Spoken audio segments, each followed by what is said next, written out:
የብሔራዊ መታወቂያ ፕሮግራም ወደ አዲስ ምዕራፍ ተሸጋግሮም አንድ የመንግስት የልማት ድርጅት በመሆን በኢትዮጵያ ኢንቨስትመንት ሆልዲንግ ስር ፋይዳ ቨርስ በሚል ስያሜ ወደ ስራ ገብቷል።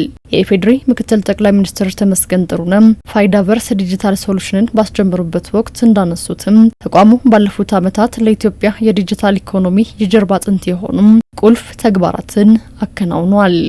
ባለፉት ጥቂት ዓመታት የብሔራዊ መታወቂያ ፕሮግራም ወይም ፋይዳ ያስመዘገበው ውጤት የዜጎችን እምነት ያተረፈና ለኢትዮጵያ የዲጂታል ኢኮኖሚ የጀርባ አጥንት የሆነ ድንቅ ስራ ነው። የብሔራዊ መታወቂያ መተግበር ከዚህ ቀደም የነበሩ ስብስብና ኋላ ቀር አሰራሮችን በማስወገድ የፋይናንስ ስርዓቱን በማዘመን ዜጎች የሚያገኙት አገልግሎት ውስጥ ያሉ ተግዳሮታዊ አሰራሮች በመቅረፍ የተቋሞች እርስ በርስ ትስስርን በማስቻል እንዲሁም ሌሎች አያሌ ቴክኖሎጂያዊ ምርታዎች ውስጥ እውን ለማድረግ ከፍተኛ ሚና ተጫውቷል። በዚህ የዲጂታል ኢትዮጵያ ስትራቴጂ እንዲሁም የብልጽግና ጉዟችን ዋነኛ ሞተር እንደሆነም አስመስክሯል። የፋይዳ ቨርስ ዲጂታል ሶሉሽን መጀመር ዘርፈ ብዙ ጥቅሞችን ያቀፈ መሆኑ የተነሳ ሲሆን በዋናነትም ዲጂታል አስተዳደርን ከማጠናከር የፋይናንስ አካታችነትን ከማሻሻልና ደህንነቱ የተጠበቀ ዲጂታል ስነ ምህዳርን ከማጎልበት ረገድም አበርክቶ የላቀ መሆኑም ተጠቁሟል።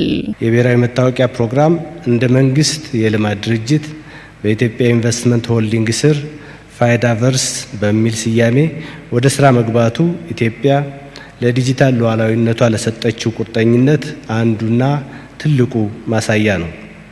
የብሔራዊ መታወቂያ ፕሮግራም ፋይዳ ቨርስ ተብሎ በድጋሚ እንዲቋቋም ውሳኔ ላይ ሲደረስ ዲጂታል የህዝብ መሰረተ ልማትን የሚያጠናክር፣ ዲጂታል ኢኮኖሚን የሚያስችል፣ የፋይናንስ አካታችነትን የሚያሻሽል፣ የዲጂታል አስተዳደርን የሚያጠናክር፣ ኢትዮጵያን በዓለም አቀፍ የዲጂታል ኢኮኖሚ ውስጥ ተወዳዳሪ እንድትሆን አስቻይ ፕሮግራም መሆኑ ታምኖበት ነው።